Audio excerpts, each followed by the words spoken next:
هر څومره چې د یو هیواد صادرات ډیریږي په هماغه اندازه د هیواد داخلي تولیدات رشد کوي. د پانګونې کچه لوړیږي او په لویه کې د اقتصادي ودې جریان ګړندی کیږي. دا چې د افغانستان اسلامي امارت کابینې د پریکړې په اساس هر کال د پانګوالو او د هیواد د صادراتو د تشویق په مخه د صادراتو ملي ورځ لمانځل کیږي، یو ډیر مهم اقدام دی. خوښ یم چې نن د صادراتو د ملي ورځې د لمانځنې په مراسمو کې د صنعت او سوداګرۍ وزارت د کال غوره صادروونکي ته ډالۍ ورکوي.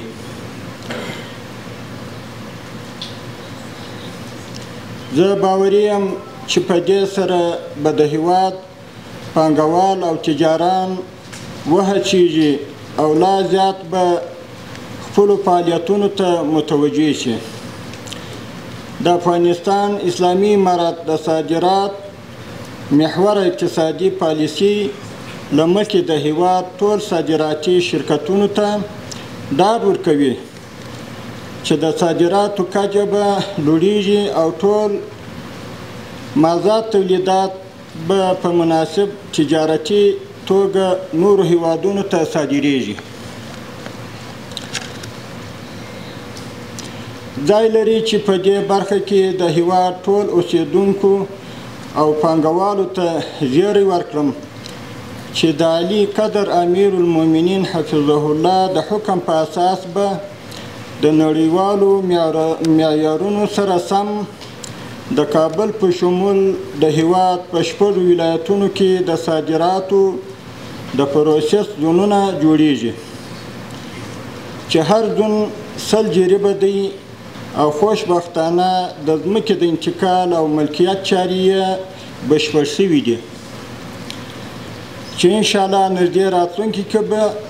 د هیواد د صادراتو د معیاري کولو لپاره ګټې اخیستنې ته تیار شي.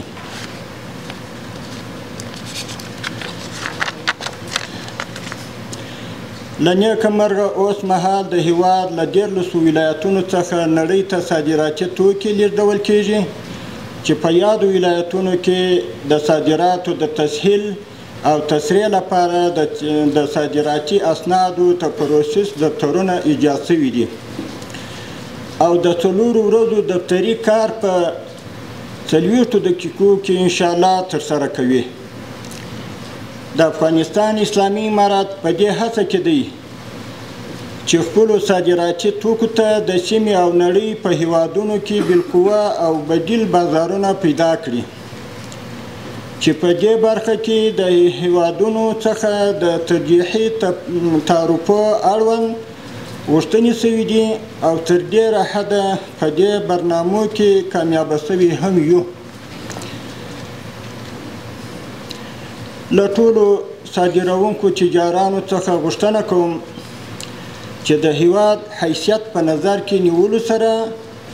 په بین المللي معیارونو برابر صادرات وکړي او ډیر متوجه واوسي چې په دې حساسه پروسه کې د هیواد رقیبان زموږ د تجارتي صادراتي مالونو د تضعیف هڅه ونه کړي. له محترمو تجارانو څخه غوښتنه کوم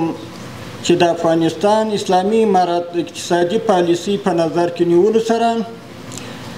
د خامو موادو صادراتو پر ځای نور هیوادونو ته پاخه شوي تولیدي توکي صادر کړي ځکه د هیواد په داخل کې د خامو موادو پروسس له یوه اړخه د نوي فابریکو د ایجاد او کارموندنې سبب ګرځي او له بله اړخه جنجري ارزښت رامنځته کوي. زموږ د صادراتو د بدنامولو په خاطر ځینې کړۍ هڅه کوي چې قاچاقي موادو پکې تیر کړي. له امنیتي ارګانونو څخه غوښتنه کوم چې داسې اشخاصو ته سخته سزا ورکړي او پرې نږدي چې زموږ د هیواد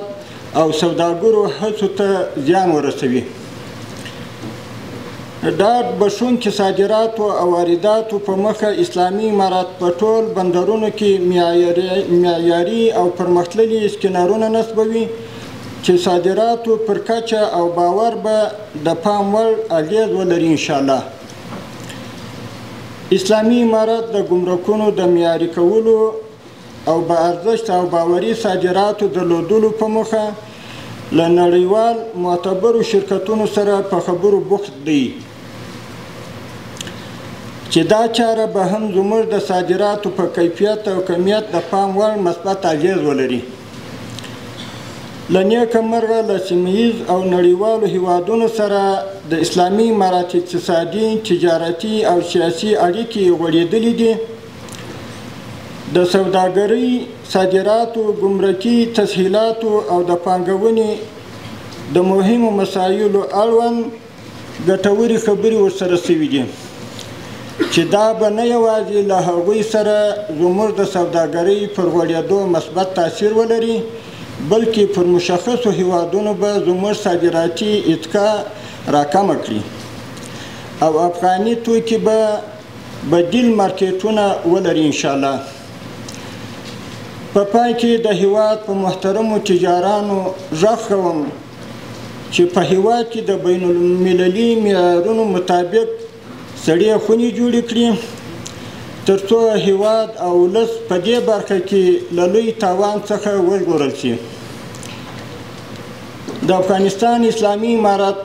د تل په څېر د خپلو پانګوالو او تجارانو سره اوږه په اوږه ولاړ دی او ډاډ ورکوم چې ټول ستونزو ته به یې رسیدګي کیږي انشاءالله تعالی.